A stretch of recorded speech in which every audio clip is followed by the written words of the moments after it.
Señoras y señores, buenas noches, bienvenidos, gracias por estar del otro lado, como cada noche por acompañarnos. Quiero contarles que la mesa es realmente, como siempre, un lujo periodístico. Tener a Bebo Granados aquí, este maestro del periodismo. Es un maestro, Bebo. Abro así de esta manera, pues es un maestro. Ustedes tienen en pantalla un maestro del periodismo. Del periodismo, no del periodismo económico, eso no existe. ¿Existe periodismo o no? Es un maestro del periodismo, Bebo, y esta noche nos va a dar una nueva clase.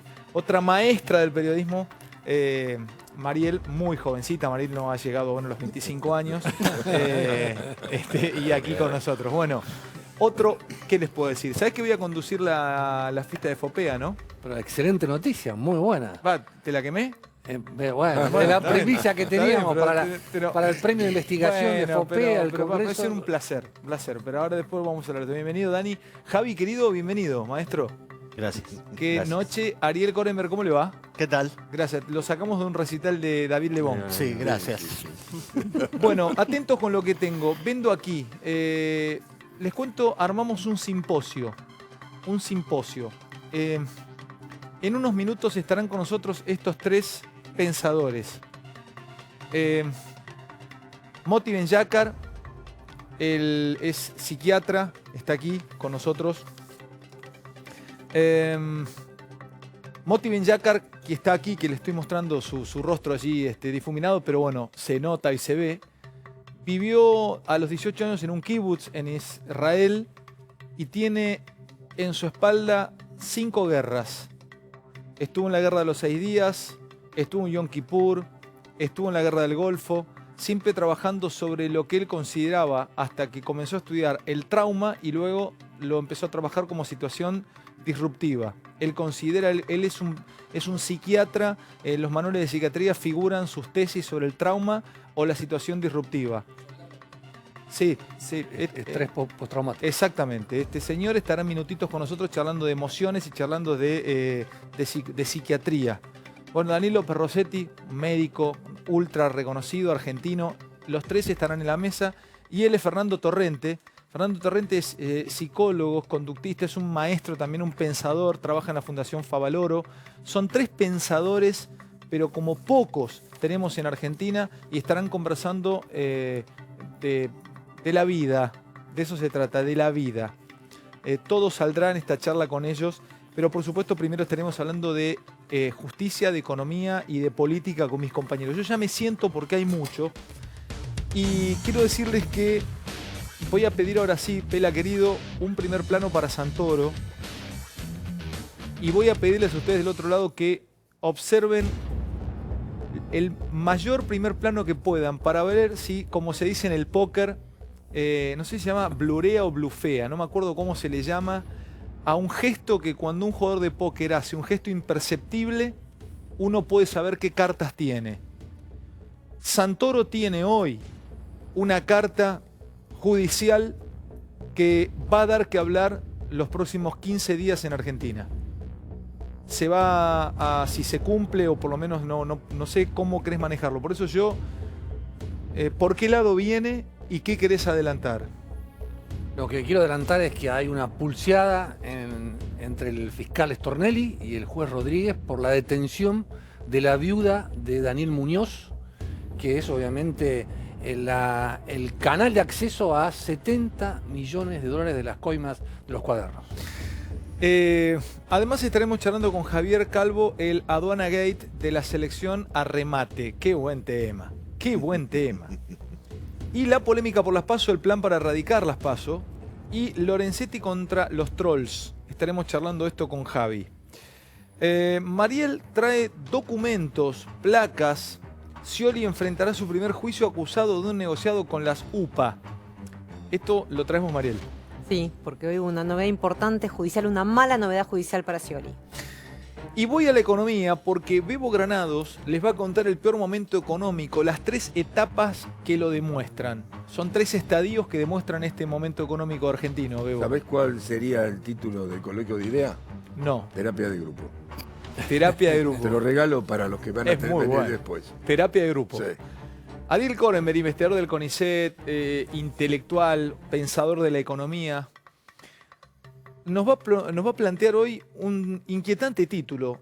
¿Vos crees y has investigado que el sistema previsional argentino está quebrado? Sí, está quebrado.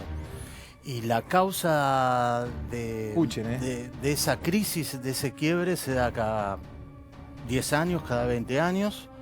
Tiene que ver con las tenencias de títulos públicos que tiene el Fondo de Garantía Sustentable, que a su vez es lo que pasó de las AFJP al Estado para mejorar las jubilaciones.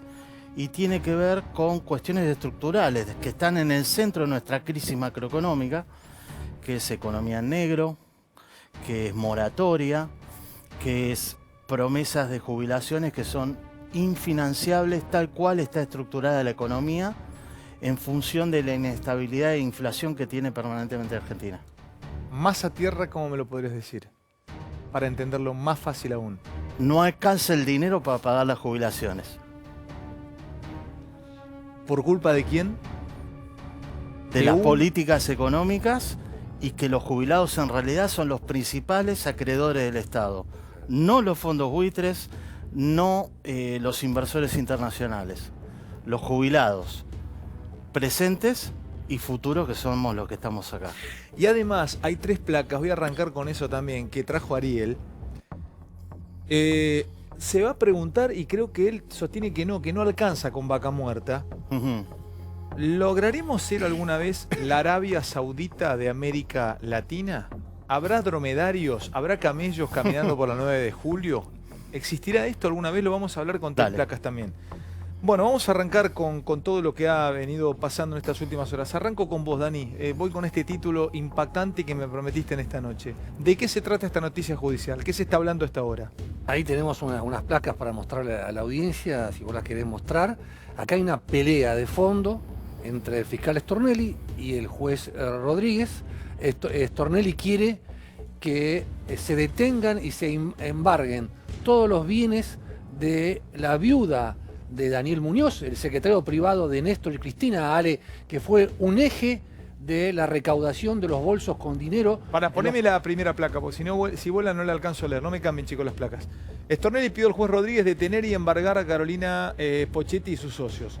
Socios o testaferros: Sergio Todisco, Elizabeth Municoy, Carlos Hellert, Perla Puente Reséndez y Carlos Temístocles, ¿se llama? El héroe de Atenas. El héroe, te lo puse para vos. Te lo puse para vos. Y vuelve sobre Temístocles. No, por eso. Temístocles Cortés. Ay, mamita, si fuese Arandarópolis, pero era primero Cortés. Bueno, no importa. Temístocles salió del país y movió 2,5 millones a Suiza y a otros 6 millones a una cuenta offshore en México.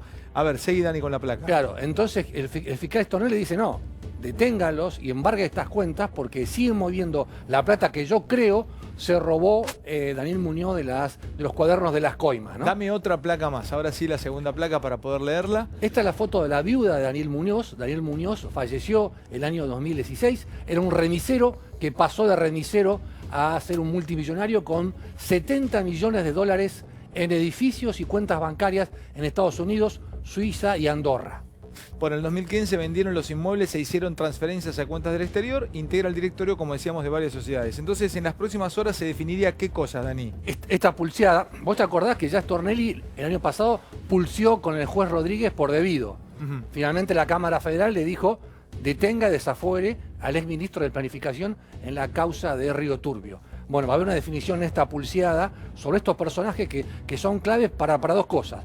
Para intentar recuperar los 70 palitos verdes y para preguntarnos, ¿esta gente querrá arrepentirse y colaborar con la justicia en este caso o van a mantener el pacto de silencio? Ya que estoy en judiciales, sigo en esta noche. A ver, llamó la atención, ¿es tiempismo o son casualidades que Scioli apareciera como candidato del PJ y fuera llevado a juicio oral? Bueno, esto fue lo que dijo él, ¿no? Que él dijo en una declaración en Yo una te pregunto radio. a vos, ¿qué opinión tenés? Yo creo que esta causa ya venía, recordemos que es una denuncia de Carrió, que tiene que ver con las cajas de la política durante la gobernación de Scioli. Era una causa que venía del fiscal Álvaro Garganta, que es quien pidió la elevación a juicio hoy. Venía acumulando mucha información, esto iba a suceder. Hasta ahora quizás lo que sorprendía es que no hubiera sucedido antes, en realidad, porque mientras Scioli fue, hasta que fue candidato, tuvo cierta protección judicial, digamos, de distinto tipo. De alguna manera esto era inevitable, podía ser ahora o un poco más tarde. Digamos, se juntaron una serie de elementos, él ya había declarado. Puntualmente lo que hizo Álvaro Garganta es elevar a juicio 5 subcausas dentro de esta mega denuncia que había realizado Carrió. Si querés tenemos una placa para compartir un poco lo más importante. Y lo que es un dato que es que esto lo tiene que, el fiscal elevó a juicio, tiene que resolver la jueza Garmendia, pero la defensa va a apelar, la defensa de todos los acusados van a apelar, o sea, esto no va a ser inmediato. ¿Con quién va a juicio? Entre otros, con Alberto Pérez, que era su jefe de gabinete, su ex ministro de Salud, Alejandro Colia, y también el empresario Ricardo Miller. Miller es alguien de estrecha confianza de Scioli, que era quien tenía la empresa que se vio favorecido y que construyó estos UPA. ¿Qué son los UPA, Ale? Son estas salitas de atención primaria que se construyeron por un monto de más de 100 millones de pesos, 117 millones de pesos, y que están bajo la lupa judicial. ¿Por qué? Porque este empresario que ganó la adjudicación para construirlos era el mismo que le hizo las mejoras en La Ñata, que le mejoró todo un predio que después se lo terminó comprando y que además, digamos, era un estrecho colaborador de Scioli, o sea, había una relación de incompatibilidad, por eso la acusación de negociaciones incompatibles y también tráfico de influencias.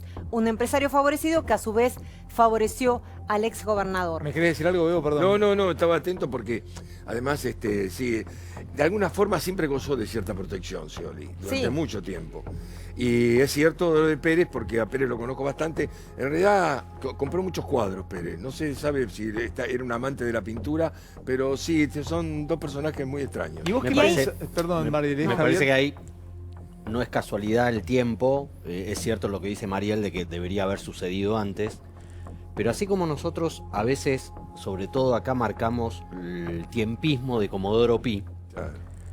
provincia de Buenos Aires, como lo demuestra el caso Carzoglio, el juez que impidió que Pablo Moyano fuera detenido, este es otro caso donde queda expuesta que la justicia en la provincia de Buenos Aires está peor que la de Comodoro Pi. En cuanto a tiempos, en cuanto a protecciones, en cuanto a hacerse los giles. Y me parece que desde ese punto de vista, en casi 3 años de gestión que lleva María Eugenia Vidal en la provincia de Buenos Aires, todavía no se accionó todo lo que por lo menos ella tenía pensado en esa área, teniendo en cuenta que es muy difícil remover a los jueces. Bueno, pero Perdón, para perdón, marcarte solo un comentario, la diferencia, cuando fue la campaña electoral, Scioli, casi sin que nadie se entere, tuvo que declarar en la causa de enriquecimiento ilícito, Exacto. que se cerró en tiempo récord, casi sin Absolutamente. difusión pública cuando él era candidato. La diferencia con ahora, ¿no es cierto? Digo, porque, por eso digo, uno puede leer, pero también falta un año para las elecciones, sino que hay que esperar que terminen las elecciones para poder avanzar Pero si judicialmente. me permiten, esto fue un baldazo de agua fría a la estrategia judicial de Scioli, un baldazo de agua fría. ¿Por qué, Ale? Porque el fiscal Garganta tiene 2 juicios políticos. Uno es el juicio del famoso caso del karateca que estaba acusado de matar a 3 mujeres y que después resultó que había sido inocente y demás. Entonces, si Garganta seguía, ¿a qué apostaba Scioli? Que antes de que la elevación a juicio de su causa, Garganta le sacaran la causa. Garganta no, Garganta se apuró, elevó la causa y posiblemente sea suspendido en las próximas semanas, depende de cómo resultan estos 2 juicios políticos contra el fiscal que investigó a Scioli.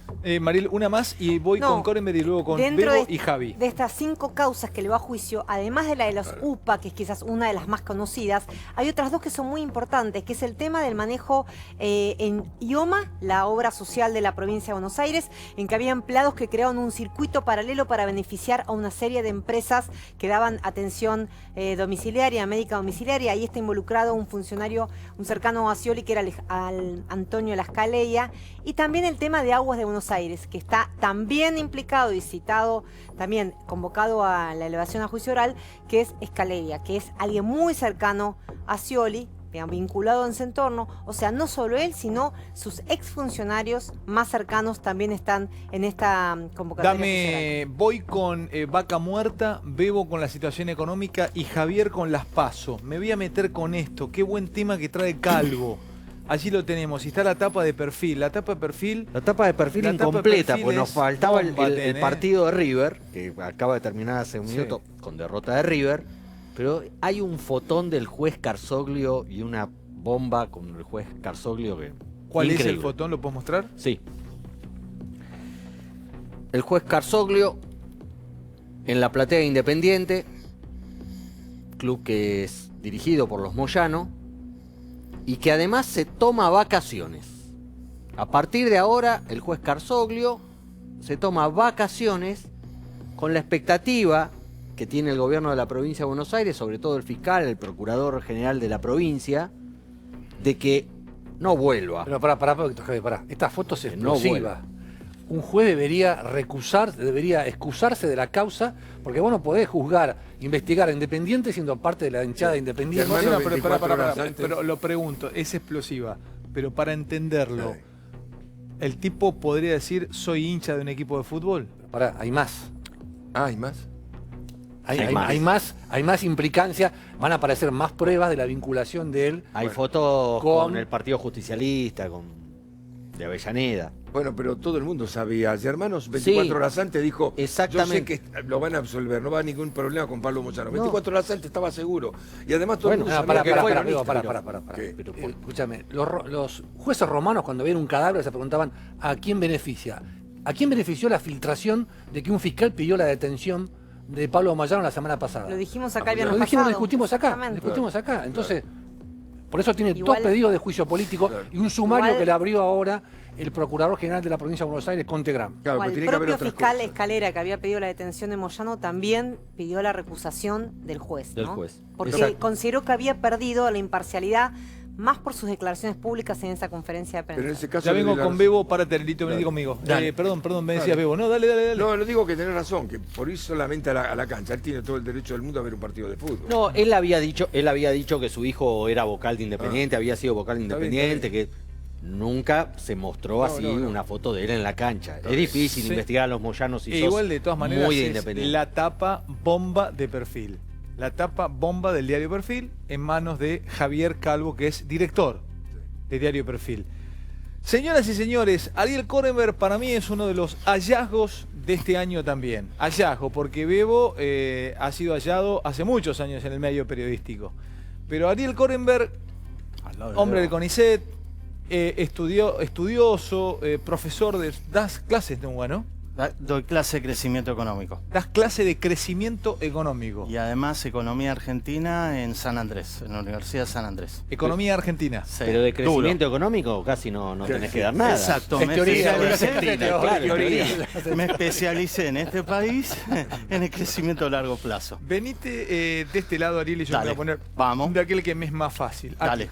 Bueno, estamos hablando y Korenberg trae, como es profesor universitario, tiene la capacidad los profesores de hacer interesante todos los temas. Nos tiene que mantener a nosotros, los alumnos, pendientes y enganchados con lo que va a contar. Entonces, en el título, en la rutina, vaca muerta. Podríamos haber sido Arabia Saudita y no somos Arabia Saudita. El fenómeno de vaca muerta, por lo menos en gas. Mira. A ver, Mirá. contame por qué. A ver, Macri habla todo el tiempo de vaca muerta. ¿Cómo Sí. presentás el tema? Mirá, 2 puntos. Uno, el gas es caro, el gas es escaso. Se supone que con vaca muerta nos vamos a salvar. El gas es caro, el gas es escaso, se supone que con vaca muerta nos vamos a salvar. ¿Es el Vamos. mismo gas el de vaca muerta que Sí. el resto del gas que se consigue? Es lo mismo, sale todo por el mismo caño que llega a las casas y a las industrias. La técnica es mucho más La sofisticada. técnica es distinta. Claro. Lo que digo que es el producto es el mismo. Ok. Se usa para las hornallas de la Perdóname, cocina. ¿el gas de vaca muerta se puede usar para una industria o para una casa? Tal cual. Porque siempre se dice que el petróleo de vaca muerta es un petróleo pesado. No, que hablamos es un- de gas porque de gas. vaca muerta, otro mito, es gas. Dale. Básicamente. Dale. Entonces es caro. Las políticas de la gestión anterior provocaron, como congelaron tarifas de gas, que la producción doméstica de gas llegara al piso. Dale. Nos quedamos sin reserva de Banco Central, en parte porque pagamos el gas caro. Siguiente placa. No, faltante de incentivos a la producción nacional. Dame la placa anterior. Dame la placa anterior. antes de- todo, cada punto. cada puntito. ¿Qué es eso? Y por supuesto, si vos tenés tarifas congeladas durante 12 años y los costos de cualquier actividad productiva se multiplicaron por 10, no tenés rentabilidad. Nadie buscó gas, decís vos. Nadie buscó gas, nadie Exactamente, explotó gas. Exploró y extrajo gas. Nadie. En el extremo nadie. Pero perdón, ¿y qué deberían haber hecho los Kirchner? En vez de subsidiar, haber permitido Darle más precio en boca de pozo. Fíjate ahora en la siguiente placa está el dato. Dale. Y además implicó coimas también. Dale. Se importó gas, porque no había producción doméstica, como congelaste la tarifa, entre 2008 y 2015. Por un costo total, nosotros estimamos 14.000, el otro día lo escuché a Santoro, dijo 17.000. El juez nos dio 17.000 Bueno, millones en importación de buques con gas. Este dato nos natural costó, líquido. junto con Martín Grandes, el segundo caso. El otro caso eran 36.000 millones de dólares de obra pública de coimas, más subsidios al gas y al transporte doméstico, digamos. Esta es la importación total de gas que Argentina se quedó en parte sin reserva Banco Central por pagar estas importaciones. Los sobornos habrían llegado hasta 2.000 millones de dólares según testigos arrepentidos difundidos en el diario Perfil también. Los sobreprecios, y esa es la clave, y ahora vamos ya a Vaca Muerta. Vos fijate cuánto salía.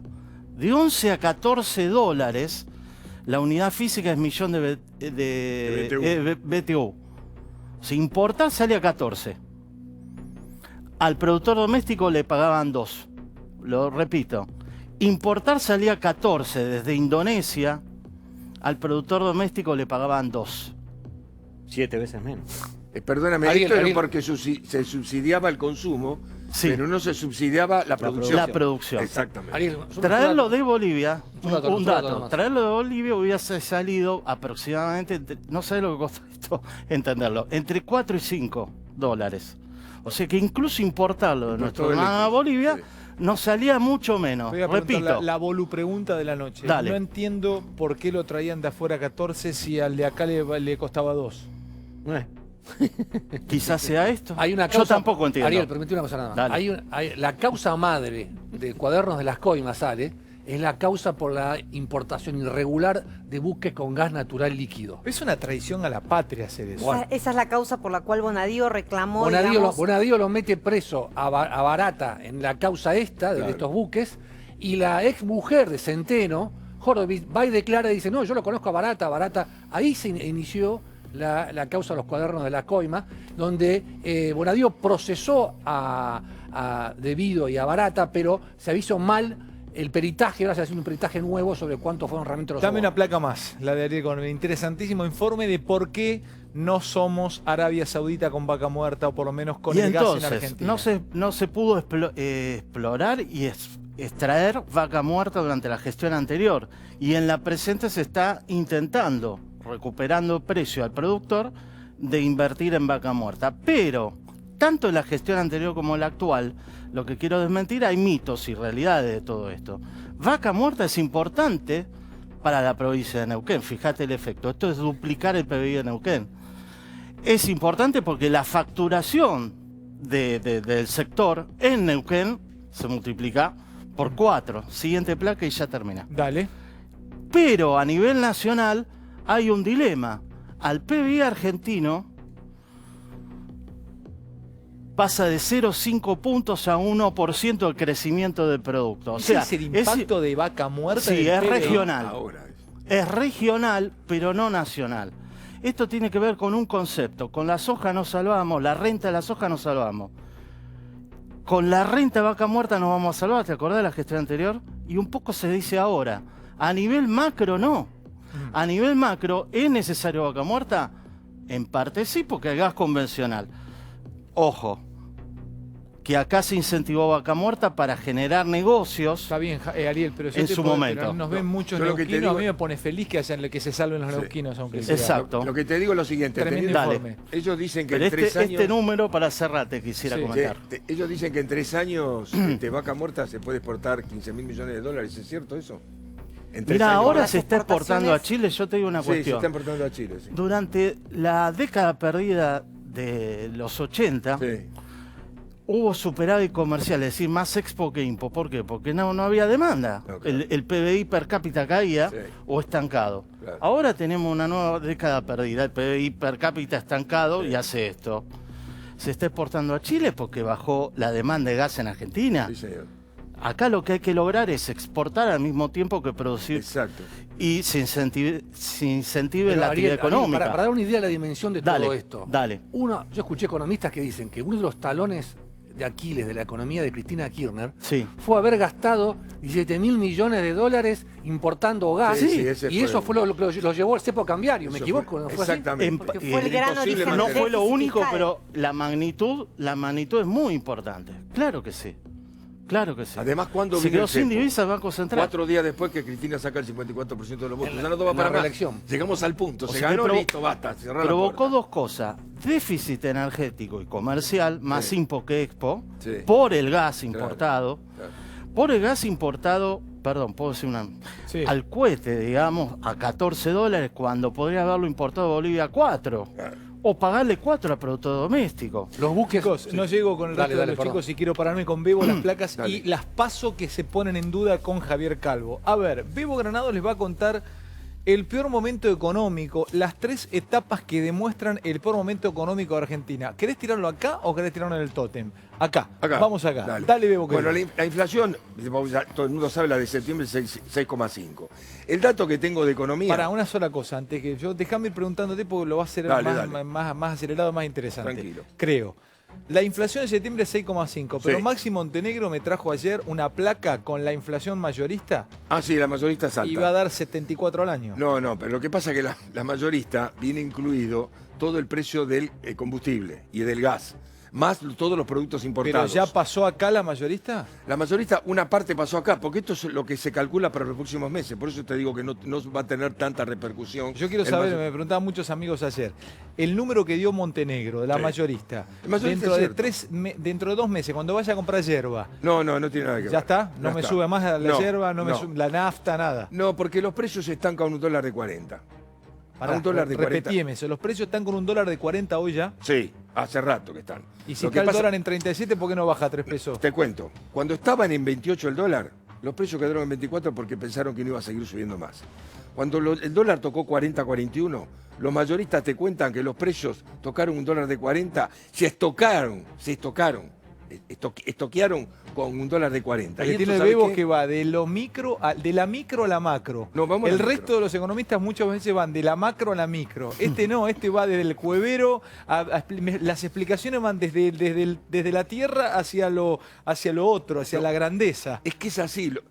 A ver, No, pero no todos explican la economía así, ¿eh? Muchos bajan desde arriba. Me dijo un inversor multimillonario, no, vos al cuevero, me dijo el cuevero que o los datos los buscás ahí vos. sí, además, los tipos que estoquearon, vamos a hablar de un supermercado, me dice, quedamos largos con los precios. Además, los salarios no subieron. ¿Y qué tenemos que estar haciendo? Bueno, si usted compra el segundo producto, le bajamos el 70%. Usted compre 3 y le regalamos el tercero. Pasa eso. Claro, porque están haciendo promociones para poder vender. Porque, a ver, con una tasa del 70%, ¿a quién le conviene estar estoqueado? ¿A quién le conviene tener mercadería sin vender? Un plazo Tenés fijo. que liquidarla. Tenés que liquidarla para pasarte un plazo fijo. Un plazo fijo te va a Y 46. claro, pero entonces, ¿qué haces con la mercadería? si no la- 46. Pero yo no entiendo. ¿Vos estás diciendo que va a bajar la inflación? Mirá, El gobierno, después, el gobierno. No, para estos son los datos de ¿Qué economía. opina él? ¿Qué opina él? No sé. Estos son los datos de economía. Por eso. Yo los saqué de economía Claro, sí, sí, ayer estos son los datos del ayer a la gobierno. noche.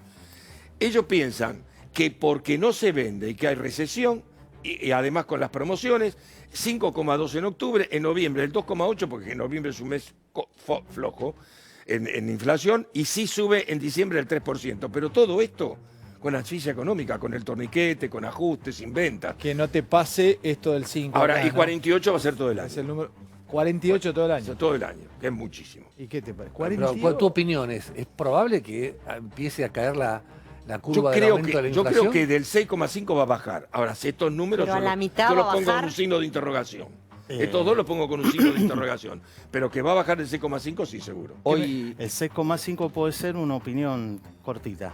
Pero ojo que esa tasa del 74 Sí, es enorme. Digamos, las grandes empresas se deben estar financiando al 100. Las pymes, si es que se logran descontar cheques, vos tenés los datos, sí. a 200%. Sí. Y todo eso se incluye en el precio de lo que las pymes y las grandes producen. ¿Qué quiere decir eso? Más tasa de interés, es menos rentabilidad, te lo trasladan a precio como cualquier aumento del Los que salario. están ganando fortuna son las mesas No. de dinero que descuentan cheques. Pero Y no a cualquiera le descuentan cheques, porque dicen, este tipo no sé si me lo... yo voy a guarda conseguir". que con una brutal recesión, como se está esperando y esperemos que sea corta, igual puede sostenerse una tasa de inflación, no digo del 6,5, del 5 anual, Dale, Javi, que del no llego 5 con las mensual, Dale. porque Perdón, la tasa de interés es alta. Dame las dos placas que voy con Javi. que no Cortito llego al sin- final. Sí, Cortito dale. al final. ¿Vamos a la otra? Ahí la está. tenés. Vení para acá. Bueno, acá es el peor momento, es cierto, hay 3 etapas. El primero, la economía, ya la comentamos. Segundo, la justicia.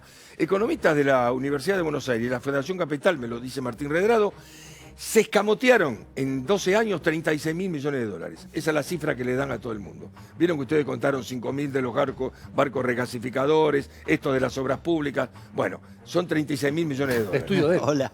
El estudio el de él. nuestro. El estudio de él. Perfecto, este Ah, es el el nuestro. ¿Es tuyo ese estudio? Claro. Sí, claro.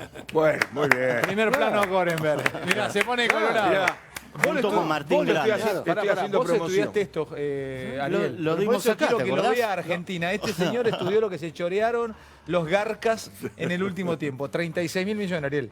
36.000 millones. Lo reveló acá. Y mirá en el programa. el tercer punto tiene que ver con lo que está pasando el coloquio de ideas en Mar del Plata, que fue este año. Acá lo tenemos, mirá vos. Ahora, yo lo denomino... ¿Por qué se cayó la máscara de los empresarios? Claro, porque ¿sabés qué era terapia de grupo? En este grupo. Mirá, te digo lo que hacían. Empezaron, no, esto es una vergüenza. Te digo en serio, un título era, esto fue una vergüenza. Segundo, esto fue culpa de que estuvimos en silencio. Te digo textual las cosas que se dijeron sotoboche. Nos mantuvimos en silencio. Si hubiéramos hablado, y alguien le dijo, pará, si hubiéramos hablado, los primeros 3 o 4 son boleta. No sé qué quiso decir, si iban a hacer una boleta, qué sé yo, pero así hablaban en Mar del Plata. Entonces dijeron, ¿qué hacemos? ¿Alguna crítica? No estamos en condiciones de hacer ninguna crítica, porque hicieron una encuesta y los que piensan bien de los empresarios en la República Argentina, ¿sabés cuántos son? El 24%. El 24%. 24, 80% los investigadores, después vienen los ambientalistas, después vienen otros educadores, los últimos son los empresarios. Quedaron mal. ¿Sabés que en este coloquio de ideas quién no apareció nadie de la Cámara Argentina de la Construcción? Pero nadie. Y el presidente de la Unión Industrial Argentina, Acevedo, tampoco fue. Bebo, te doy un dato. Dale.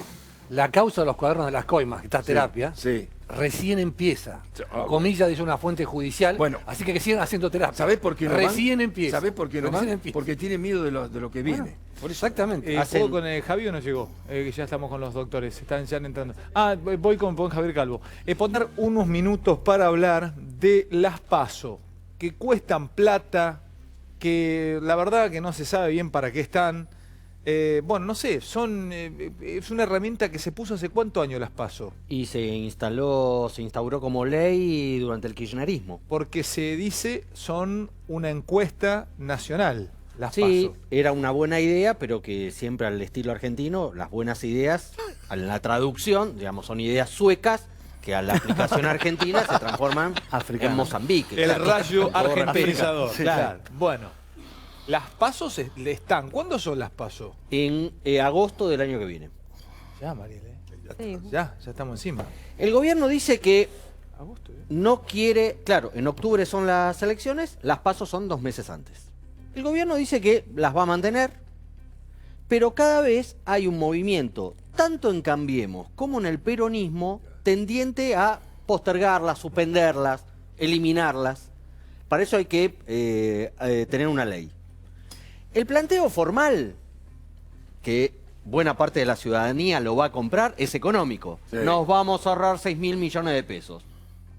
Ahora, ¿por qué hay sectores de Cambiemos y del peronismo que las quieren postergar? Perdona, un segundito. Vos que calculás todo, Corenberg, con Dale. grande, todo. A ver. 6.000 millones de pesos. Sí. No me sé, te lo digo en serio, ¿eh? No te Sí. estoy jodiendo. Yo sé que es laburo y estás con millones de cosas. Y acá. ¿No me podés calcular más o menos? Yo te traigo un valor, le pido a Diego Vares, que es constructor alguno, ¿cuántas escuelas primarias hago en toda la Argentina con 6.000 millones de pesos? Porque si vos me haces un cálculo más o menos que hago 300 escuelas, yo le digo a Macri acá, al aire, le decimos al poder político, muchachos, estos 6.000 palos que se ahorran se ponen en un bolso a lo Muñoz y se hacen escuelas. Pero me tienen que asegurar que se hacen escuelas, ¿no? Que van para Pasa que pagar el caño el escape espíritu de de... la PASO era democratizar a aquellos candidatos, que Me la gente parece, pueda además, participar en ese proceso, no era solo pensar el aspecto económico. Después claro. se desvirtúa porque las fuerzas políticas terminan resolviendo a dedo y los pasos Ok. son... Ojo de que en Y idea se habiendo habló de fuerzas esto, ¿eh? políticas que no compiten entre sí después en las PASO. Perdóname, no hay verdadera competencia. En idea se habló de esto. ¿Quién Sí, pone claro. plata para una campaña? Dos minutos y eso lo tenías también como tema. Dale, Más- Grillo, bueno, llegó. Mirá, no sé si paso sí, paso no, pero lista sábanas es importante. Fiabilidad de las elecciones en el Gran Buenos eliminar la Eliminarla. lista sábana. Eliminar. Parari, ¿eh? Sigo, Claro, dale, Javi. Es mucho más caro los fiscales. Al PRO, los dirigentes del PRO que quieren evitar la PASO prefieren que no exponerse a una elección temprana cuando la economía no va a arrancar exacto, todavía en exacto. agosto. Es buena esa. A la UCR, obviamente, a los radicales no les gusta que no haya PASO. Siempre les gustan las internas. Y ahora quienes se sumaron a este movimiento anti-PASO son los intendentes de Cambiemos del conurbano. Qué buen informe, Fede, ¿Por Javi. qué? Sí. Porque ven en riesgo las intendencias por la ola anti-Macri que ellos detectan en las encuestas. Entonces, a los intendentes de Cambiemos se les suman los intendentes del peronismo, también del conurbano, que ven que si Cristina y el peronismo racional no arreglan una candidatura, ellos también pierden la posibilidad o ponen en riesgo sus propias intendencias porque se les crean dos listas. Y entonces desde ese punto de vista hay una comunión entre sectores del peronismo y sectores de Cambiemos a los que les interesaría, sobre todo en la provincia de Buenos Aires, que es la clave de la elección, que no haya paso. ¿Y a vos qué te parece, Mariel? ¿Que va a haber paso? ¿A este Yo paso? no sé si dan los tiempos, digamos, para discutir la derogación o no. Digamos, yo creo, coincido en que me parece que ninguna de las fuerzas mayoritarias quiere una PASO. Hoy por Javier, hoy, ¿no? gran informe, gran noche. Bebo, Mariel, Dani, con el título de La viuda de Muñoz. Gracias, Ariel Korenberg. Me voy a conversar, ya les voy a pedir a mis compañeros si nos podemos ir dejando la mesa, porque voy a traer a tres investigadores, tres científicos, tres cientistas sociales, a Moti Benjácar, que es psiquiatra, que trabaja en traumas o en situaciones disruptivas, a Fernando Torrente, que es psicólogo, es doctor en psicología y trabaja en Fundación Favaloro, y a Daniel López Rossetti. Ya los sentamos aquí en la mesa, ya vamos a conversar con ellos, ya se están asentando amablemente los doctores en la mesa. Bueno, lo había prometido, así que ya nos vamos a sentar. Es un lujo, un placer el que nos damos en Animales Sueltos, poder charlar con esta mesa tan interesante. Bueno, Daniel, ¿cómo estás? Bien, muy bien. Gracias por permitirnos esta noche mágica, de lujo. Gracias por la invitación. A Fernando lo conozco bastante, conozco sus cualidades profesionales y además su currículum y su estudio. He leído algunas entrevistas, algunos libros, algunos papers y además, por supuesto, la trayectoria de Moti bueno, justamente por su Conex. Pero quisiera que vos mismo le presentes a toda la sociedad, toda la Argentina, por qué vamos a estar charlando, por supuesto, con vos y con Fernando y con Moti, por favor. Bueno, cuando se dio tu invitación, que agradecemos, se me ocurrió pensar en ellos por varios motivos. El que tiene que ver con la emoción es que son amigos. Pero eso no quiere decir que no tengan lo otro, que es lo central, y es el valor de cada uno de ellos en su capacidad, cada uno en su área. Moti es un número uno, es Moti podría hablar de acá hasta mañana. Estuvo en 6 guerras en Israel. Es un hombre formado, fue desde maestro hasta psicólogo y psiquiatra. Es quien desarrolló en la Argentina el concepto de lo disruptivo y de estrés postraumático. La diferencia entre trauma y hecho disruptivo. Disruptivo, exactamente. Creo que él te va. Y es bueno. Pero yo cuando empecé a leer de él, me ideé algunas preguntas, cómo arrancar. Él es un pacifista. Él estuvo en varias guerras. Pero justamente trabajando... Hizo los deberes, Claro, es un pacifista. Y en una época, en una sociedad argentina que está muy podría decir rota. Pero bueno, ya charlamos con Moti. Y Fernando, ¿por qué Fernando? Podría presentarlo yo, pero presentarlo vos. Fernando lo invitamos vos sabés que tenemos una cátedra que está relacionada con el Hospital Central Municipal de San Isidro en Medicina del Estrés. Y trabajamos en la Asociación Médica Argentina y lo invitamos a un Ateneo. Yo sé de su formación, hemos hecho algunas cosas juntos, es un número uno, Es un psicólogo, es doctor en psicología, con una formación académica en lo que se llama evidencia, es decir, en ciencia. En ciencia, muy, muy importante. Y en uno de los ateneos que hicimos en la Asociación Médica Argentina, nos dimos el lujo de invitarlo para charlar, y nos dio una muy buena charla y después dio un debate y después, por supuesto, como terminan muchas de estas cosas, con una cena para compartir alguna pasta y un vino, que siempre hace a un montón de otras cosas que también son muy ricas para intercambiar cosas. Y seguimos hablando de lo mismo. Y habló sobre las nuevas teorías de las emociones y qué es lo que es la corriente actual de la psicobiología de las emociones. Entonces cuando se dio esto, lo llamé, le dije, Fernando, ¿qué tal? ¿Cómo te va? ¿Qué te parece qué? Y bueno, y acá estamos. A ver, y yo hablo con Moti, porque hay una nueva manera, Fernando, de encarar la psicología, o sea, ¿y hay una nueva mirada? Sí, creo que sí, Alejandro, y eso es tal vez lo que vuelve tan interesante el terreno del estudio de la mente y del cerebro. Creo que hace ya 20, 30 años que comienza toda una revolución con la posibilidad de entender mejor cómo funciona el cerebro, y a todos los psicólogos nos volvió la posibilidad de poner a prueba nuestras teorías más fuertemente, ¿no? Muchas veces la psicología ha sido y sigue siendo que vos te subís a un taxi y alguien te dice yo no creo en las terapias, por ejemplo. Y la psicología ha sido una cuestión de creencias muchas veces. ¿Creo en la psicología o no creo?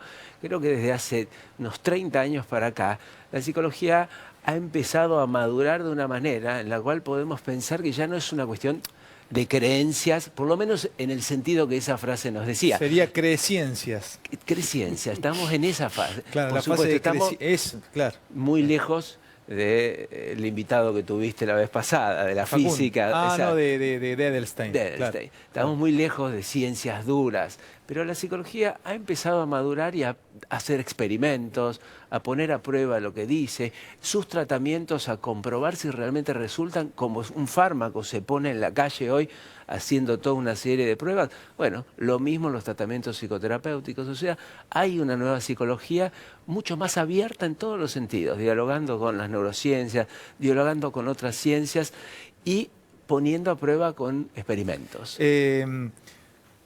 Moti, yo quiero contarte y contarle a la audiencia que habitualmente me toca entrevistar deportistas, músicos, actores, políticos. Y vos sos muy conocido en el ambiente de la ciencia, o en el ambiente de la psiquiatría, de la psicología, de la medicina, por Fernando, por Daniel y por tus colegas. Pero sos realmente un número uno, un ejemplo en Argentina. Y yo estoy seguro que vos no te sacás fotos ni firmás autógrafos en la calle, ni te para la gente cuando vas a comprar el pan o cuando vas a hacer las compras. A mí me parece un súper hallazgo. Se van a volver locos con Moti, la vida, la historia de vida que tiene, además lo que has hecho. Arranco con vos.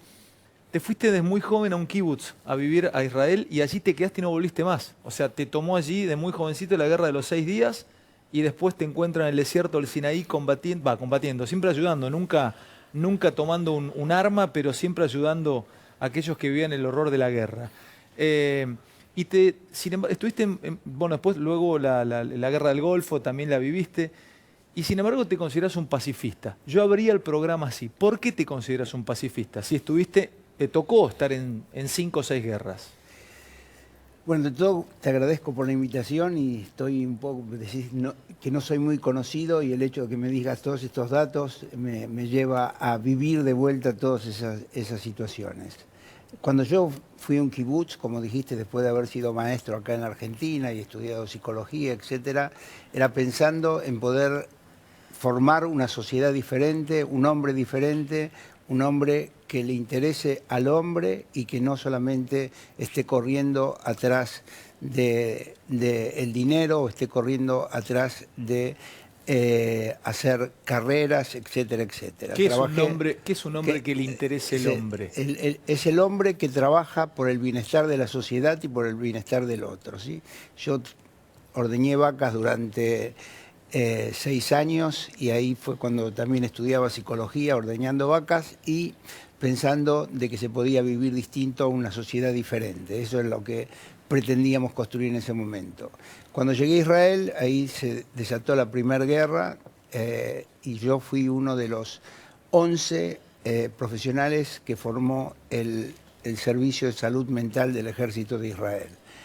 Yo soy pacifista porque viví la guerra y sé lo terrible que significa cuando el odio impera y cuando yo pienso que soy el único que tiene razón para llevar las cosas adelante. Andá despacito que eso me interesa, ayer lo reseño. Mira, Daniel, ayúdame, Daniel.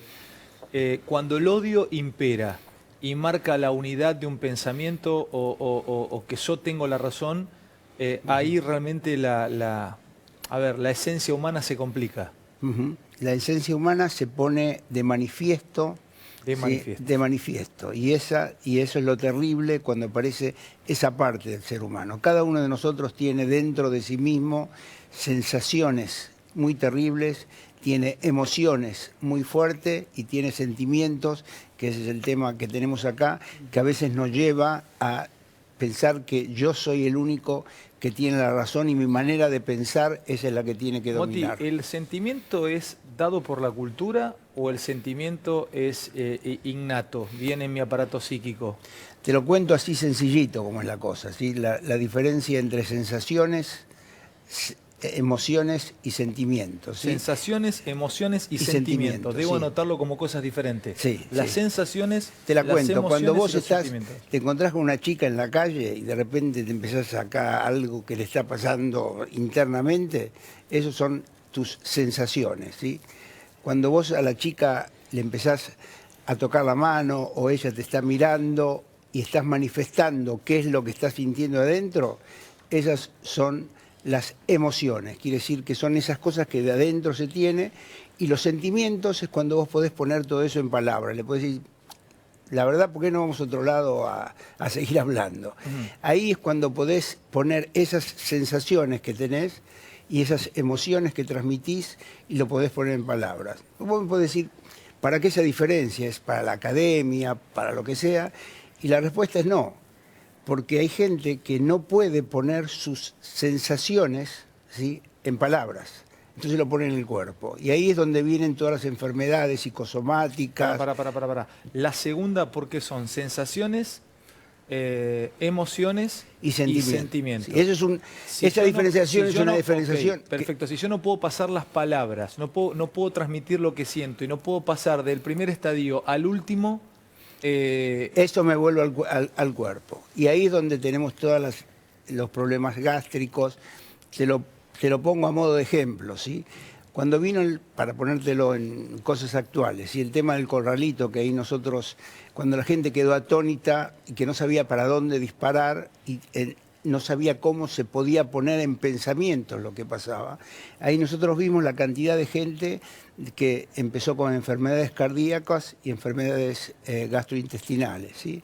que subió en una proporción astronómica, nunca comparado, en una situación que parece banal, que yo la llamo situaciones disruptivas, que son impactos, que es lo que te pasa alrededor, que para que tengas una idea, solamente fíjate lo que nos pasa día a día en esta actualidad de la Argentina, ¿no? Dejadme un segundito y vuelvo con vos, Fer. Dani, vos sos una persona que ha tratado de... sos una especie de un Da Vinci de la medicina, has tratado de tabular, has tratado de anotar, has tratado desde la medicina... A ver, vos me marcaste acá, fuiste uno de los primeros que me dijiste que la sensación que tiene la sociedad argentina de enojo, de angustia, que no alcanzaba la guita, y te entrevisté el año pasado, se transfería, y lo veías vos en consultas, que se transferían problemas gástricos. Es más, una de tus famosas frases es, la mejor farmacia es una verdulería, frutería, pero, o sea, lo tenés absolutamente comprobado eso. O sea, que lo psicológico o lo psíquico termina afectándote lo físico. Sí, aparte básicamente diciendo que si lo psicológico en el terreno de lo que Moti comenzaba recién son sensaciones, emociones y sentimientos, lo psicológico es verdaderamente emocional y la emoción pasa al cuerpo. En el fondo el corazón decide y la razón justifica. ¿El corazón decide y la razón justifica? Sí, vos que... Pero no sería... Mirá vos, uno podría pensar que decide el cerebro. No, decide la emoción. Y el cerebro en realidad es un equilibrio. A ver, ¿me puedo parar? Sí, claro. A ver, ponete mirando para aquel lado. Sí. Vos no digas nada, ¿eh? Ujú. Pero andá pensando lo que vamos a hacer. Ponete así, ahí, ahí. Ahora poné esta mano acá y esta, ponela así, así. Y poné esta mano acá. Sí. ¿Y qué estatua es? ¿Qué imagen es? El pensador de Rodin. Bien. Ahora mírame. El otro día, pensando en esto, lo que vos me preguntaste, y ahora me vino a la memoria porque me puse a buscar. Y a ver vos después, Fernando, qué te parece. El pensador de Rodin está pensando. Pero me hiciste convertir en el pensador de Rodin. Sos un crack, boludo. No, acabo de caer, ¿me entendés que acabo de caer? Sos genial. No, pero ¿sabes por qué? Porque me vino a la mente lo siguiente. Las cosas no son lo que aparentan ser inmediatamente. Uno debe dudar de sus propias afirmaciones. Cualquiera de nosotros, él y él, dudamos.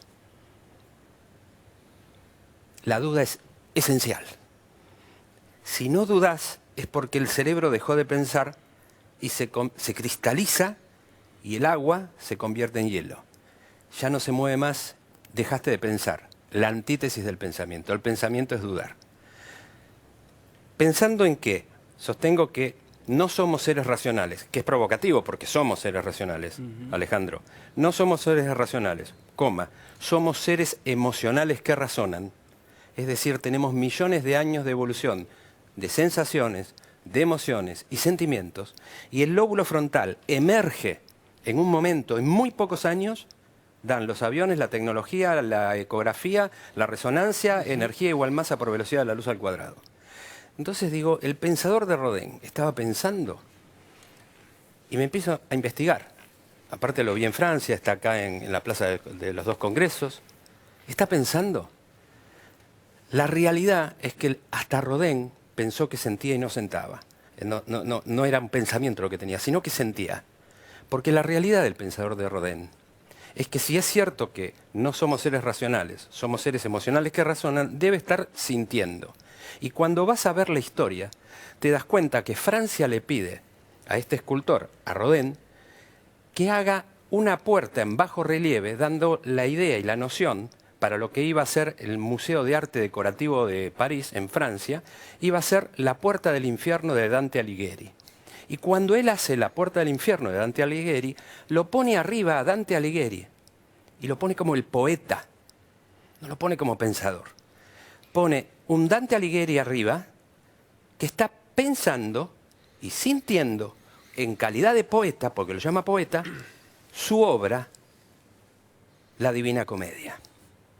Después lo saca de ahí y lo empieza a usar independientemente. Pero el primer nombre del pensador era poeta. Y un poeta, la materia prima son las emociones y sentimientos.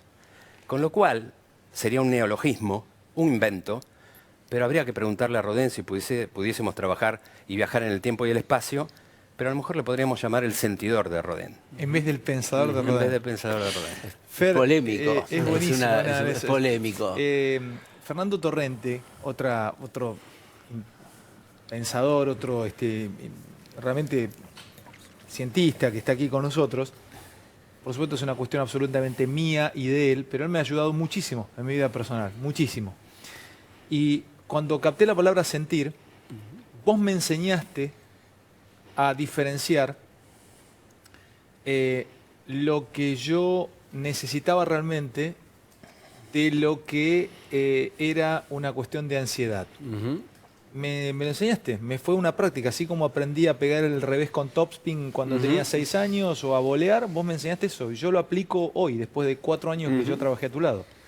Entonces está bueno que le contés un poco a la audiencia y a la sociedad eso que para mí fue una enseñanza. Vos me dijiste, marcá, diferencia, cuando el cuerpo te pide algo, tiene realmente necesidad de algo, o cuando es una ansiedad y vas a hacerlo porque es una ansiedad, porque viene como una fuerza que no podés parar. Claro, el asunto ahí importante y que tiene que ver con esto que veníamos charlando. Estábamos hablando de Moti, con ansiedades Daniel. de comida, ¿no? De O sea, comida. de atiborrarse de comida. ¿Qué significan esas sensaciones? Hay una gran parte de las sensaciones que vienen de afuera del mundo, ¿no? En este momento nosotros recibimos sensaciones de todos los estímulos. Vos son sensaciones para mí, sos sonidos, imágenes, luz que entra en mi sentido. Pero además hay sensaciones internas, las sensaciones del cuerpo, que son las más importantes para la emoción.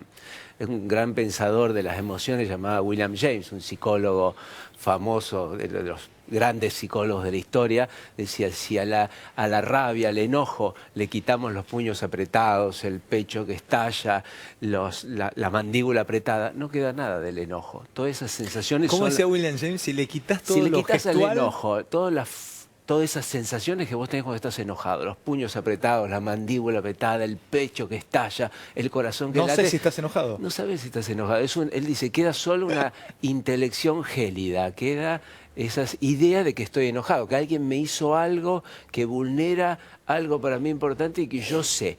Y eso no es emoción. Emoción es sentir todo lo otro. Y las sensaciones internas son las más importantes.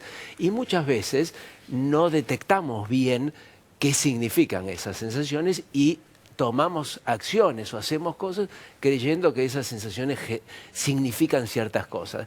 Y esto tiene que ver con el debate que instaló Daniel, interesante, ¿no? De piensa, siente.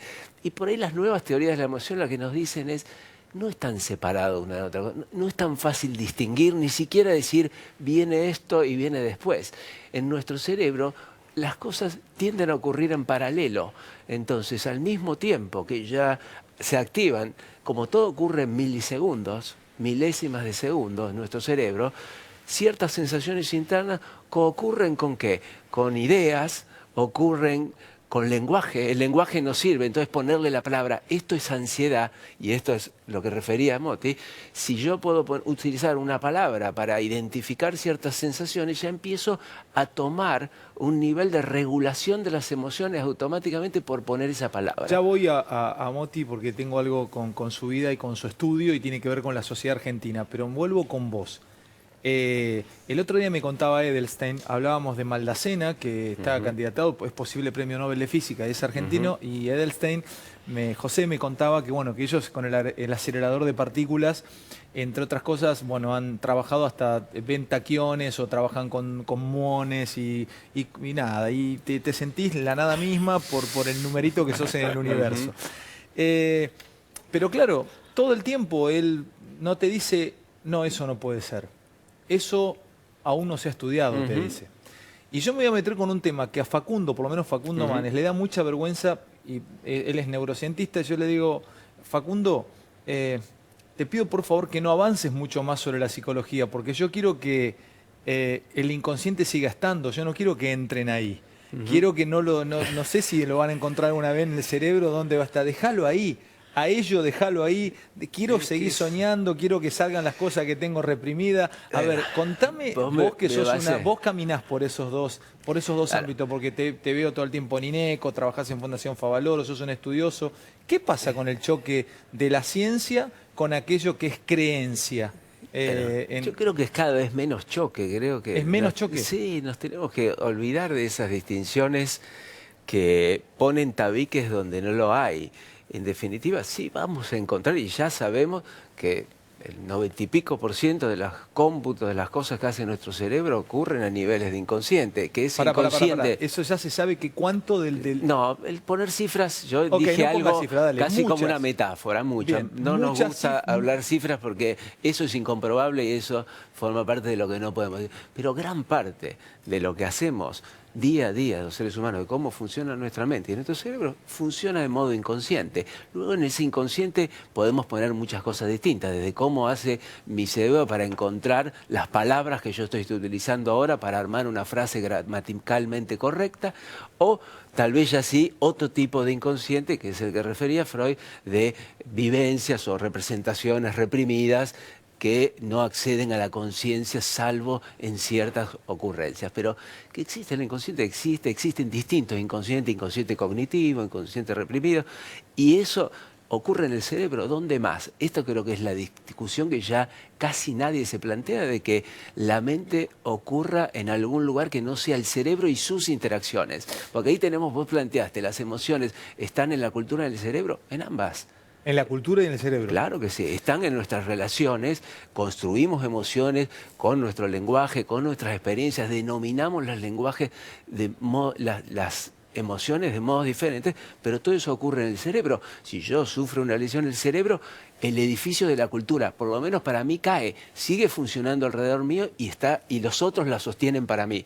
Pero desde el punto de vista mío solipsista, la cultura cae si mi cerebro colapsa. Ahora, el cerebro crea la cultura y la cultura modela el cerebro. Moti, vos trabajás o estudiás básicamente, o entre las cosas que estudiás, trauma o hecho disruptivo. Hago un programa político todas las noches y donde se habla de economía. Hay un trauma o hecho disruptivo que es haber ido al Fondo Monetario Internacional. Hay un trauma que es el corralito. Yo no sé si ya me estoy metiendo en cuestiones de psicología social o qué, pero te pregunto, ¿qué ocurre con el que nos está viendo que dice, esta ya la viví? Entonces esta ya la viví, lo amarga, lo hace vivir triste, lo veo con algunos compañeros de radio, incluso de acá, che, esta ya la viví, ¿qué va a pasar? Ya la viví. A ver, ¿a qué se le llama? Por ejemplo, ¿podría una sociedad estar traumatizada? ¿Existe el trauma social o solamente el trauma o el hecho disruptivo es individual? Digo, el hecho de que hayamos vivido en Argentina tantas cosas, ¿nos termina traumatizando? Sí. Permitime primero dos palabras con respecto a lo que hablamos antes, porque surge de la experiencia clínica en el consultorio, ¿sí? Pero también tiene que ver con los nuevos caminos del diálogo de las neurociencias con el psicoanálisis, la psiquiatría que yo tengo que ver. Me parece que hay que saber diferenciar entre lo que pertenece a las capacidades mentales y a los procesos psíquicos, que son dos cosas diferentes.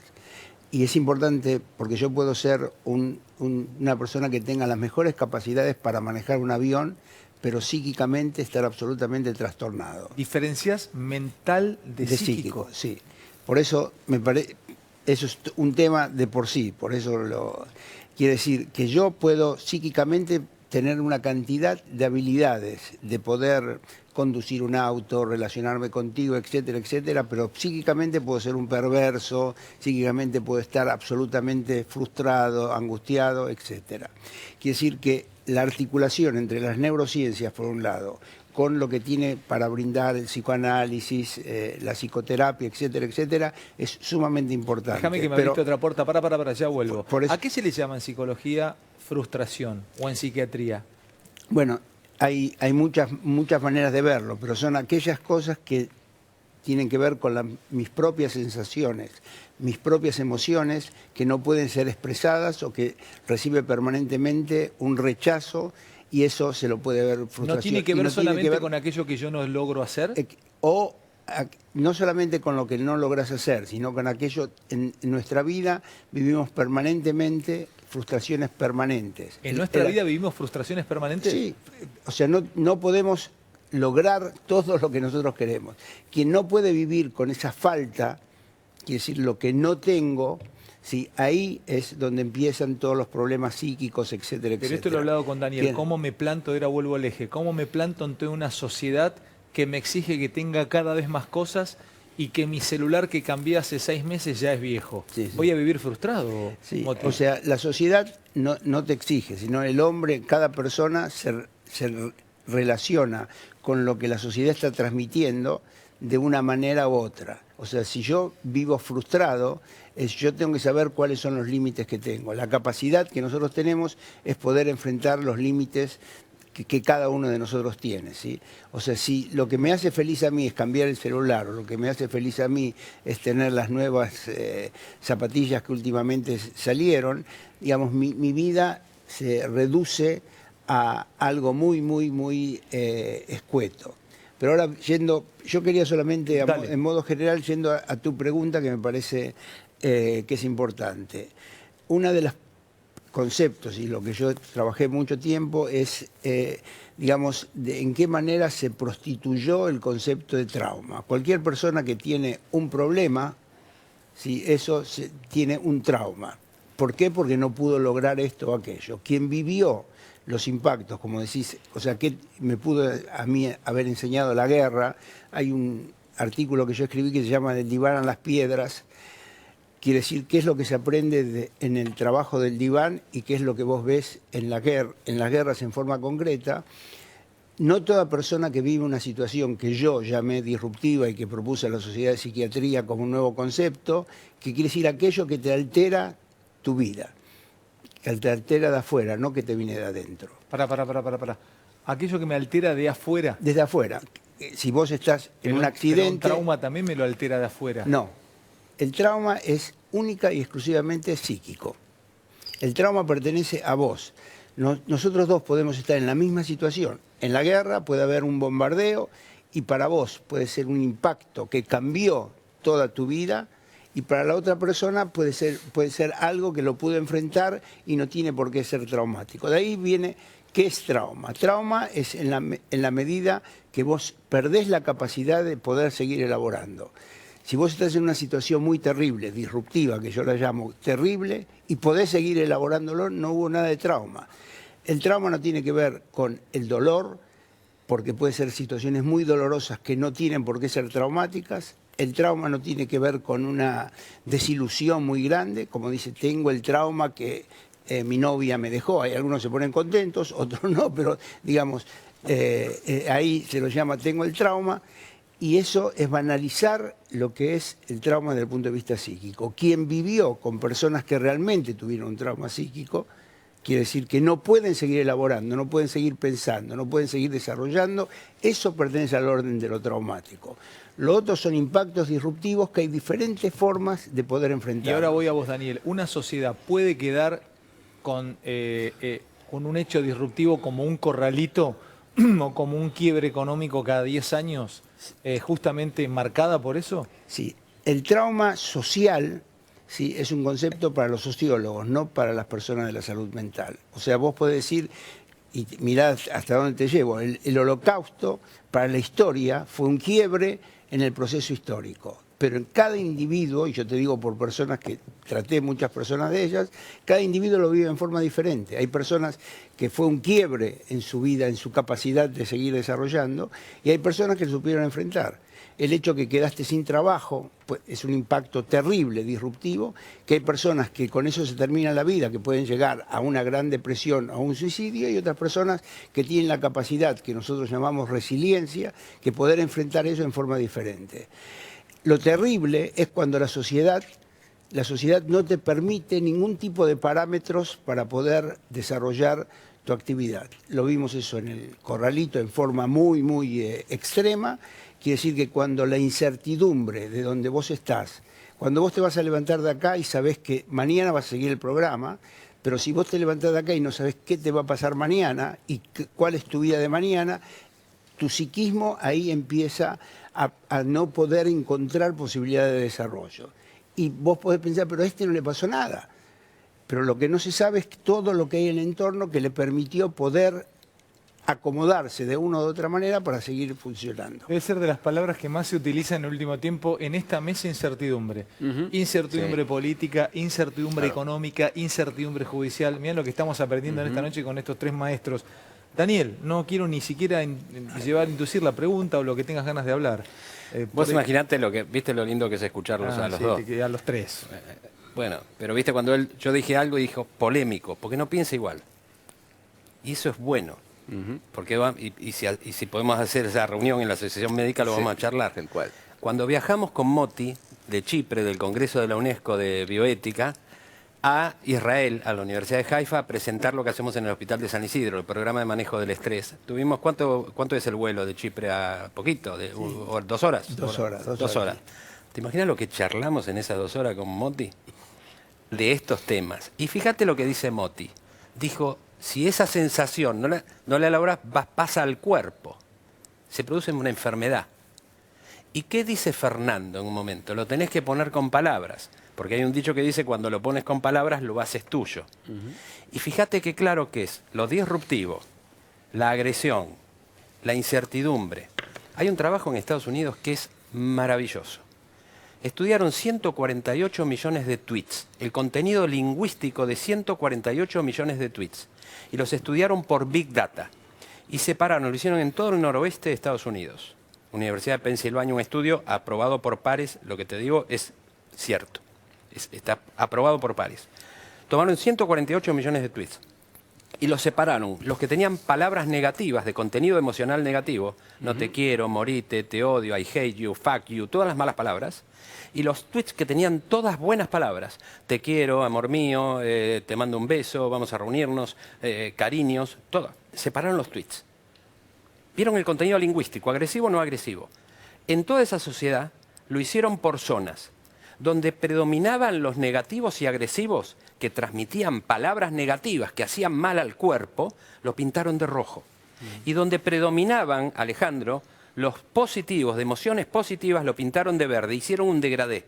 ¿Me expliqué? Sí, Quedó claro. un mapa de rojo a verde, de malas palabras, contenido emocional negativo de la sociedad, a positivo. ¿Estaban atomizadas, estaban concentradas? Estaban concentrados ¿Homogeneizadas las zonas? en distintas zonas. Hay zonas donde la gente se trataba peor y zonas donde se trataban mejor. Entonces el mapa fue de rojo a verde. Donde era rojo, los tweets tenían con palabras que predominaban por Big Data negativas, malas, agresivas, como epifenómeno de una sociedad subyacente agresiva. Y donde era verde era porque había palabras cariñosas de una sociedad más tranquila, más cooperativa, más buena. Es lo que dice Horacio Pagani, seamos buenos entre nosotros. Sí. Es verdad. Hicieron ese mapa, bien. Después hicieron otro mapa. Fueron a ver la mortalidad por certificado de defunción en todas esas zonas. Donde la gente moría más de enfermedad cardiovascular, lo pintaron de rojo. Y donde la gente moría menos de enfermedad cardiovascular, lo pintaron de verde. Y tenía un mapa de degradé de rojo a verde. Entonces tenían dos mapas. Lo superpusieron.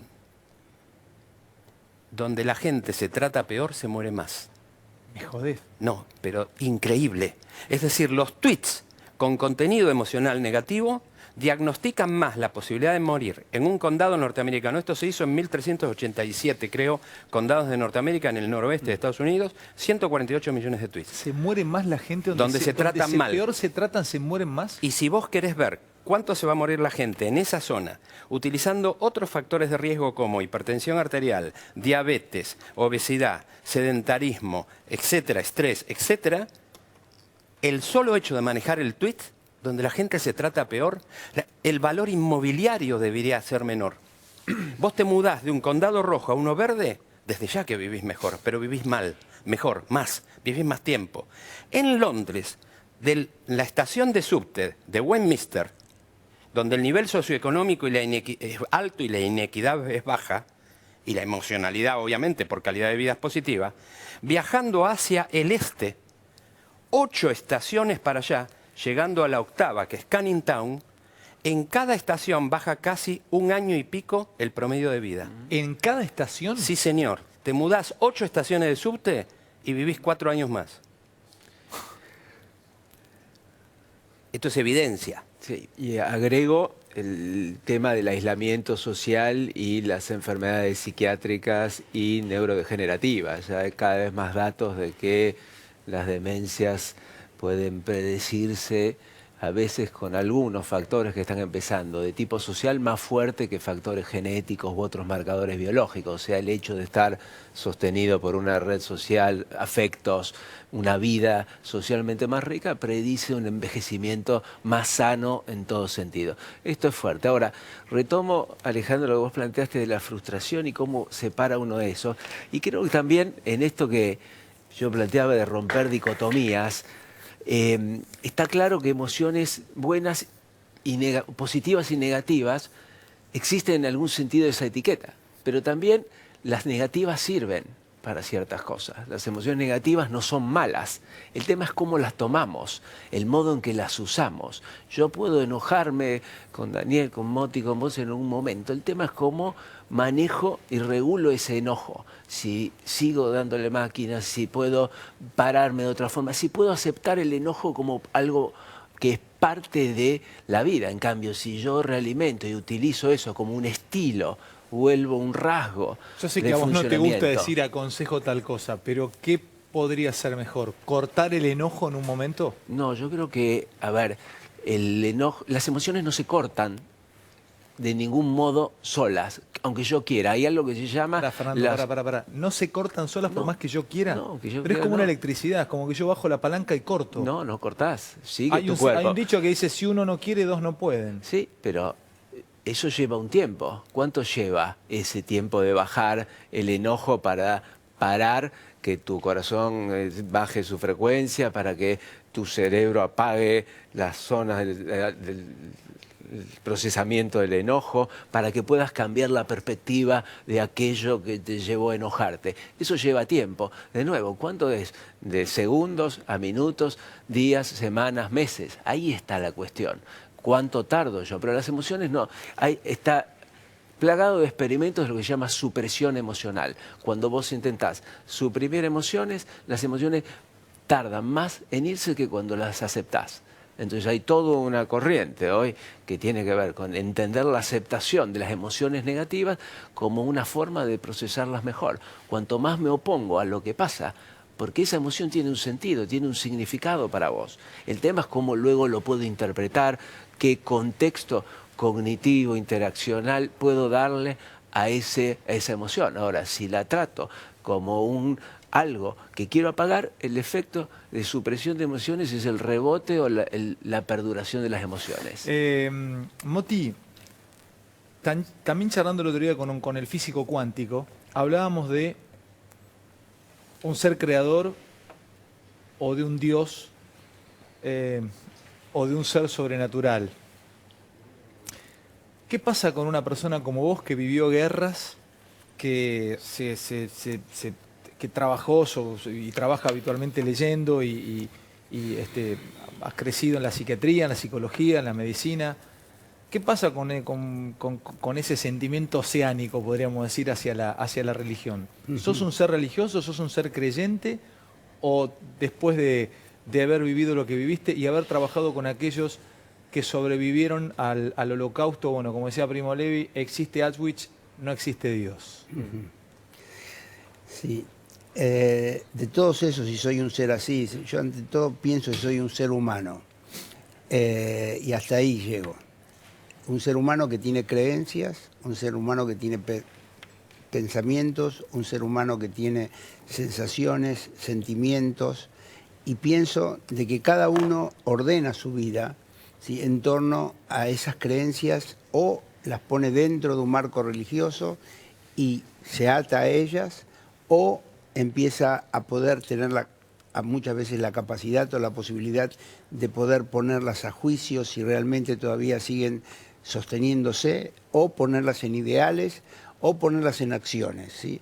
El tema es en qué manera yo internamente puedo puedo sentir que tengo una integridad interna conmigo mismo. ¿Una integridad interna? Interna, sí. Quiere decir que aquello que yo pienso, si soy religioso, si no soy religioso porque eso me conviene estar dentro de un marco que me da estos beneficios. Si no soy religioso porque tengo esta creencia.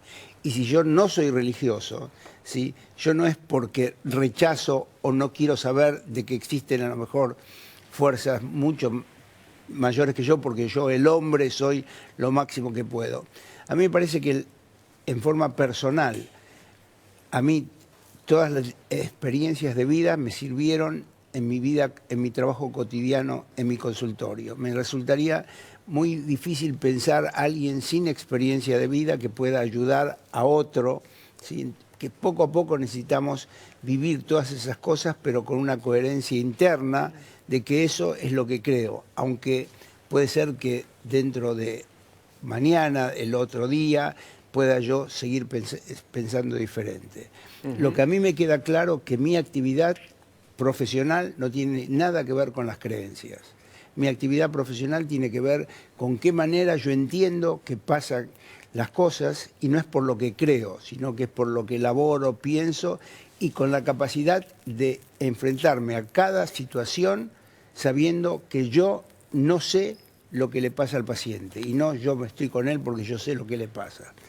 Y de ahí en adelante poder descubrir realmente, juntos con el paciente, qué es lo que cada paciente está viviendo, porque cada paciente que viene vive algo en forma absolutamente diferente, ¿sí? Dani, voy a ir cerrando con vos. Llevamos casi 40 minutos charlando esta noche mágica. Noche mágica. Doc, siempre te pregunto sobre la felicidad, y vos tenés grandes frases sobre la felicidad. ¿Se puede ser feliz? No, constantemente es imposible, es un estado ideal que uno podría imaginarse. Pero ¿de qué disfruta el ser humano? ¿Con qué feliz? A ver, ¿cómo te das cuenta? ¿Con el contraste que sos feliz? ¿Te acordás de Siderata? Camina plácido entre el ruido y la prisa y piensa en la paz que puede haber en el silencio. En tanto te sea posible y sin rendirte, mantén buenas relaciones con todas las personas, incluso el tonto o el ignorante, pues ellos también tienen su verdadera historia. Y al final, es muy lindo de Siderata porque tiene un componente, un contenido no utópico, sino realmente aplicable, pero las últimas dos frases son muy potentes. Una es, ten cuidado, en la vida hay que cuidarse, pero después del punto de ten cuidado dice, esfuérzate en ser feliz. No se es feliz espontáneamente. La felicidad existe, se mide, es el bienestar subjetivo percibido, hay que remarla, hay que encontrarla, y la frontera final para eso, y de hecho lo trabajamos en el hospital, el estrés, el sinónimo de estrés es sufrimiento. Si sacamos la palabra estrés, el sinónimo de la palabra estrés es sufrimiento. ¿Pero cómo va a ser sufrimiento el sinónimo de la palabra estrés? Si yo estoy estresado, estoy... Ah, claro, está bien. La estás pasando muy mal. Sí. Estrés son emociones negativas, es sufrir. ¿Cuál es el tratamiento del estrés? El tratamiento del sufrimiento. Pero puedo estar estresado porque me voy a casar y estoy felizmente estresado. Pero eso es estrés normal, se llama eustrés. El distrés o estrés anormal o patológico es cuando supera tu capacidad de respuesta. Y vos sentís que superaste tu capacidad de respuesta cuando no la pasás bien. El estresado no es el que trabaja todos los días, va, viene y está sobrecargado, porque sarna con gusto no pica. Si no lo tolera, se llama estresado. También, como el estrés es una relación entre las cargas y mi capacidad de resistencia y entre las amenazas y mi capacidad de resistencia, un desocupado sufre, no está sobrecargado de trabajo. Es más, no tiene trabajo. Eso es dolor y sufrimiento y eso se llama estrés. El estrés es sufrir y el tratamiento del sufrimiento es la búsqueda del bienestar. Y eso lo tenés que lograr. No se es feliz espontáneamente, le tenés que poner pila. Cortecito y nos despedimos. Dale. En el minuto final, Moti, sí, lo que quieras para despedirnos. Yo quiero agradecerles, pedirles de verdad, agradecerles, pedirles que vuelvan. Ha sido una noche mágica. Moti, gracias, en serio. ¿Querés decir algo para cerrar? Sí, ante todo, dos palabras con respecto a lo que dijo Daniel de la felicidad, ¿sí? La felicidad para mí es cuando uno se encuentra a sí mismo, tomando en cuenta acá un otro y que podemos ser nosotros. Y el ejemplo de estar nosotros juntos acá en el programa, por intermedio tuyo, me pone muy contento y me ayuda un poco a ser feliz un poquito más. Gracias, Moti, es un placer. Fer, muchas gracias, hermano. No, gracias, por favor, un gusto haber estado acá, comparto lo que dice Moti y agrego una cosita de felicidad.